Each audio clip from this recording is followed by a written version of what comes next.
For our chat tonight, I've invited investigative writer John Morgan to talk about his controversial books regarding the death of Princess Diana of Wales back in 1997. John Morgan has written 6 substantial books on the death of the princess. This has resulted in huge publicity worldwide, front pages on Britain's major tabloids, as well as television and radio interviews right round the world. However, this modest man has not chased publicity really, rather letting his writing doing the talking instead. Welcome to 10 Minutes in the Life of John. What caused you to write these books on the death of Princess Diana? Well, thanks, Richard. Yeah, well, I first got interested, after the crash occurred in the Paris tunnel.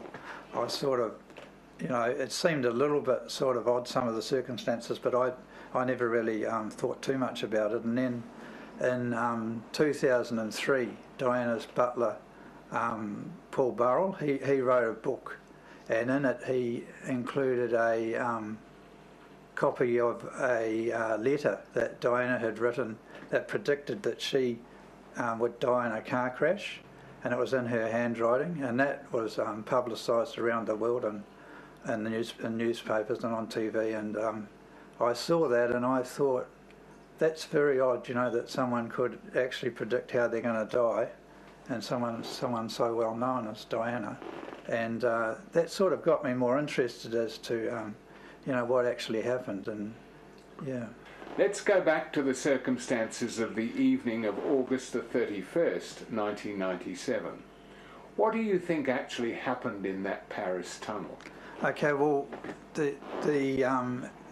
what happened is that the witnesses, you've got to go by what the eyewitnesses saw, and the witnesses saw a car, the Mercedes that Diana was in, with no backup car, and it was being pursued by powerful motorbikes, probably about 3 or 4, depending on, witness accounts vary, but overall it looks like there were about 3 or 4 motorbikes that were pursuing at high speed the Mercedes and surrounding it. And they would have been the paparazzi, I presume. Well, this is what the world's been led to believe, but the actual evidence shows that the paparazzi on the night, they were riding scooters and driving small cars. So the motorbikes that the witnesses saw were very powerful motorbikes, and it was proven that in the evidence from the police and also at the inquest that the bikes that were ridden that night couldn't have been the paparazzi, and the verdict that at the inquest, the jury's verdict said that there was unlawful killing on the part of following vehicles, not unidentified.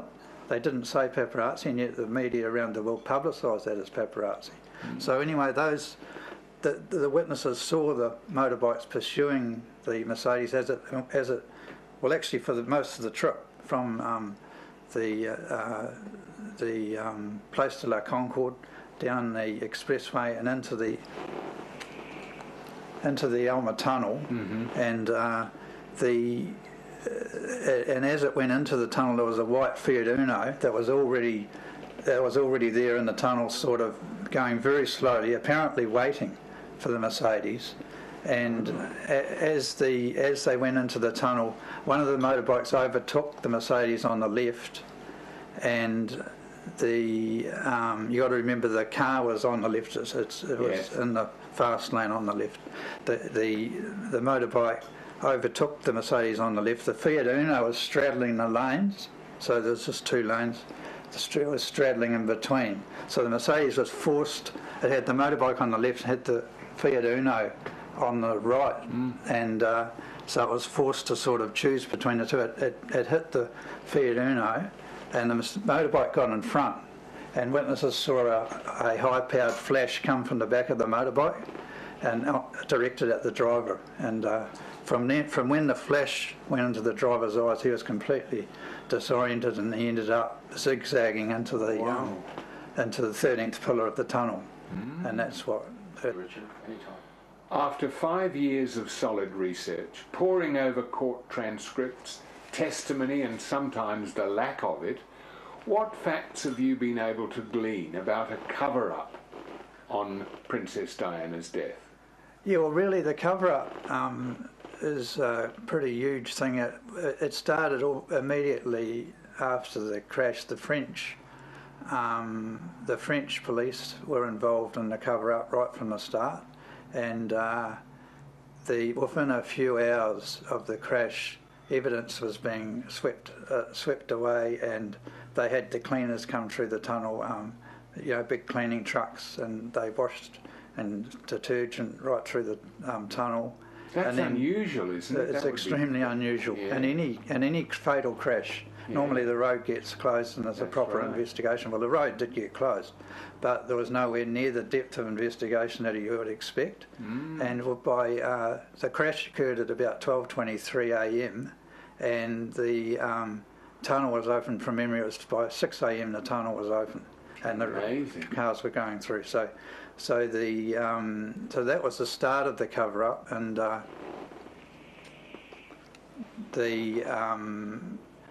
what the evidence shows is that the cover-up was not just the French, the British. It was an intergovernmental thing, and it's just huge because it's not something that could have been organised by some little organisation, or it was something that involved governments, and that cover-up's continued through the French investigation, which finished in 1999, which found that Henry Paul was drunk, which was false, and that was the cause of the crash. And then you say that was false. Yes. How do you know that was false? Well, the main evidence is what occurred to actually to make them reach that decision, where they decided that he was a drunk driver, and that was based on the autopsy results from Henry Paul's autopsy that was conducted that same morning. The blood tests that were taken, the blood tests that were tested, showed that he was 3 times over the French drive limit for blood alcohol concentration. Now, the evidence shows that the witnesses in the hotel who were in the Ritz Hotel before the Mercedes left, up to sort of about 5 minutes before the crash, really, because it only took 5 minutes to get there, the witnesses were saying that the driver was sober, and the CCTV footage in the hotel shows them walking around. Henry Paul just walking around normally. He wasn't drunk, and the other thing from the testing, the autopsy testing, was that he had a carbon monoxide level of 20.7%. So if you put the drinking 3 times over the limit, which was 1.87 from memory, put that together with 20.7% carbon monoxide, and the person's not even able to walk around. He'd be staggering, and he'd have a huge headaches. He'd be very, very compromised in his movements. And that's not what you see on the CCTV footage. Perfectly normally. At one stage he crouches down to tie up his shoelaces, and he moves from one foot to the other, crouched down with ease, So there's that side of it. And then when you actually investigate the documents around the autopsy, a lot of which was withheld from the jury at the Diana inquest, the documents that the jury didn't actually see, which I have been supplied with, they show that there were actually 2 bodies. So at that French autopsy, there were 2 bodies. There were 2 sets of samples taken. One set of samples was tested. Henry Paul? For Henry Paul. One set of samples was tested for the blood alcohol. The other set of samples was later tested for DNA. But the 2 sets of samples were kept completely separate.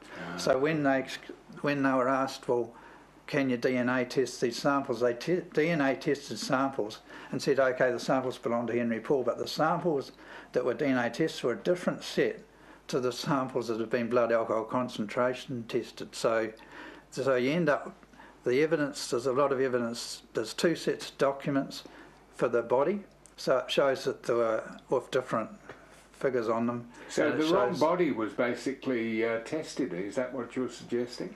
Another body? Yeah. Yeah, there were 2 bodies, 2 bodies in the autopsy, yeah. And the wrong body's results went to the